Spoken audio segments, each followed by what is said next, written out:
Incident झाला होता हा इलेक्ट्रिसिटी बिलच्या. आता ही माझी पहिली स्टोरी. काही मेसेजेस आले तर त्यावर ट्रस्ट करू नका. हे सगळ्या फॅमिली फ्रेंड्सबरोबर शेअर करा. आणि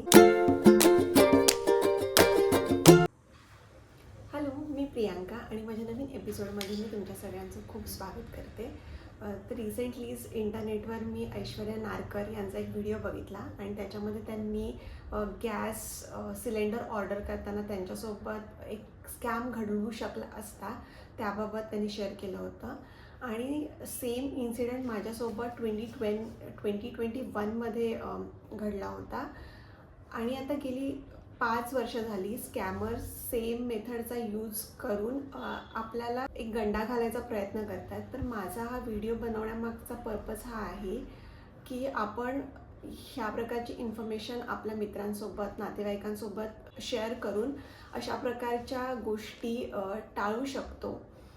माझ्यासोबत जो इन्सिडेंट झाला होता हा इलेक्ट्रिसिटी बिलच्या संदर्भात होता. इलेक्ट्रिसिटी किंवा गॅस बिल अशा कुठल्या गोष्टीबद्दल तुमच्यासोबत असं काही घडू नये असं मला वाटतं. तर कॉलेज लाईफ हॉस्टेलमध्ये घालवली. त्याच्यानंतर ती जवळजवळ 3 ते 4 वर्ष मी PGमध्ये राहिले आणि मग मी आणि माझ्या बहिणीने डिसाईड केलं की आपण एका रेंटेड अपार्टमेंटमध्ये शिफ्ट होऊया. इलेक्ट्रिसिटी आणि अशा बाकीच्या गोष्टींसाठी सगळं हँडल करण्यासाठी हॉस्टेल आणि PGमध्ये ह्या सगळ्या गोष्टी बघायची मला गरज पडली नाही. पण जसे आम्ही त्या रेंटेड अपार्टमेंटमध्ये शिफ्ट झालो तर ओनरने आम्हाला बिलची कॉपी आणून दिली आणि म्हटलं की हे तुमचं या महिन्याचं बिल आहे, तुम्हाला पे करायचं आहे.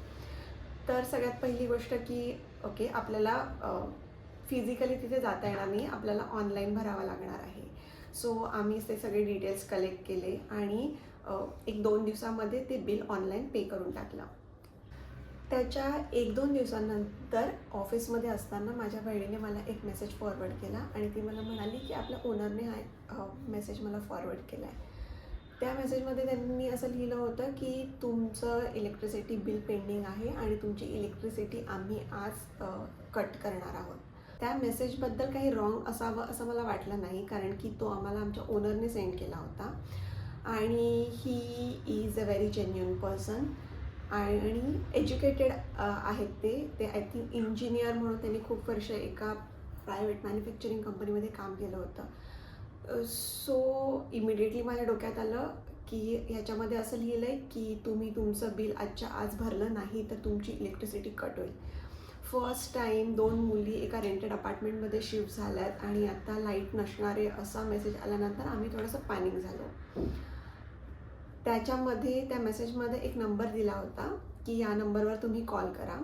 सो मी पॅनिक होऊन त्या नंबरवर कॉल केला की मी बिल भरलं आहे, तुम्हाला काही इन्फॉर्मेशन जरी हवी असेल, प्रूफ हवी असेल तर मी तुम्हाला उद्या येऊन देते, आज मी येऊ शकत नाही, मी ऑफिसमध्ये आहे, पण तुम्ही प्लीज इलेक्ट्रिसिटी कट करू नका.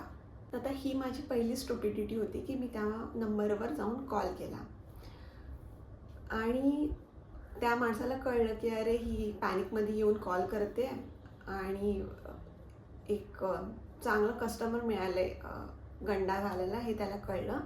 तो मला म्हणाला की मी तुम्हाला ओके ठीक आहे, तुम्ही पे केलं आहे ना, तर मी तुम्हाला जसं सांगतो आहे तसं तुम्ही करा आणि ती प्रोसेस कंप्लीट झाली की मग तुमच्यावर काही ॲक्शन घेतली जाणार नाही. आणि मी त्याला म्हणाले की ओके ठीक आहे, तुम्ही सांगा, मी लिहून घेते काय करायचं आहे आणि मी लगेच करते फोन ठेवल्यावर. तर तो माणूस त्यावर म्हणाला नाही नाही, आत्ता तुम्ही लगेच फोन चालू आहे ना, तर लगेच मी सांगतो तसं ओपन करा आणि मग काम लगेच होऊन जाईल. त्या मिनिटाला माझ्या डोक्यामध्ये लाईट पेटली की अरे हा मला का असा फोर्स करतोय की आत्ताच्या आत्ताच कर आणि फोन चालू असतानाच कर.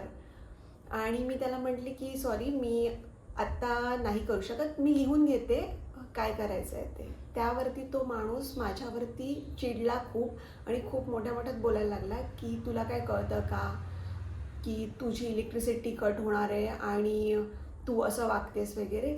तर तो काइंड ऑफ माझ्यावरती प्रेशर आणायचा प्रयत्न करत होता की तो जे सांगतोय ते मी ऐकावं. पण त्या मिनिटाला माझ्या डोक्यामध्ये लाईट पेटली होती की हे जसं दिसतंय तसं नाही आहे आणि हा फ्रॉड कॉल आहे. यामध्ये जर मी एकही स्टेप चुकीची केली तर माझ्या अकाउंटमध्ये जितके काही पैसे आहेत किंवा माझी फोनमध्ये जी काही इन्फॉर्मेशन आहे ती हॅक होऊ शकते. आणि मी तो कॉल कट केला आणि त्याच्यानंतर अगदी 2 दिवसामध्ये माझ्याकडे अजून एक मेसेज आला. गव्हर्नमेंटचे जे मेसेजेस येतात आपल्याला त्यामध्ये असं लिहिलं होतं की तुम्हाला जर अशा प्रकारचे तुमची इलेक्ट्रिसिटी कट होणार आहे, तुमची गॅस पाईपलाईन बंद होणार आहे, असे काही मेसेजेस आले तर त्यावर ट्रस्ट करू नका. हे फ्रॉड कॉल्स, फ्रॉड मेसेजेस असतात म्हणून. तर मला असं वाटतं की लाईक सेन्स ऑफ अवेअरनेस जी माझ्यामध्ये होती की आत्ताच्या आत्ता तुम्हाला मोबाईलमध्ये डेटा ॲक्सेस करावा लागेल, मी सांगतो तसंच तुम्ही करा. या सगळ्या गोष्टींनी मला कळलं की हा फ्रॉड कॉल आहे. सेकंड गोष्ट अशी होती की तो माणूस माझ्यावरती जोरजोरामध्ये ओरडायला लागला आणि काइंड ऑफ मला प्रेशराईज करायचा प्रयत्न करत होता. तर असे काही आय थिंक सायन्स असतात त्या लोकांचे ज्यामध्ये ते तुम्हाला मेंटली लीड करायचं ट्राय करतात अशा सिच्युएशन्स. आपण आपल्या कामाच्या गडबडीमध्ये असतो, कधी कधी आपल्याकडून एखादी गोष्ट राहून जाते आणि मग आपल्याला असा एखादा कॉल येतो आणि आपल्याला कळत नाही की नक्की काय होतं आहे, आपण कसं रिॲक्ट केलं पाहिजे या सिच्युएशनमध्ये आणि अशा याच्यामध्ये चुकीच्या गोष्टी घडू शकतात. सो माझा हा व्हिडिओ बनवण्यामागचा जो पर्पज होता की आपण ह्या सगळ्या गोष्टींपासून सावध राहू शकतो जर आपल्याला एखादी अशी गोष्ट ऑलरेडी माहिती असेल. हा व्हिडिओ तुमच्या सगळ्या फॅमिली फ्रेंड्सबरोबर शेअर करा आणि सेफ राहा.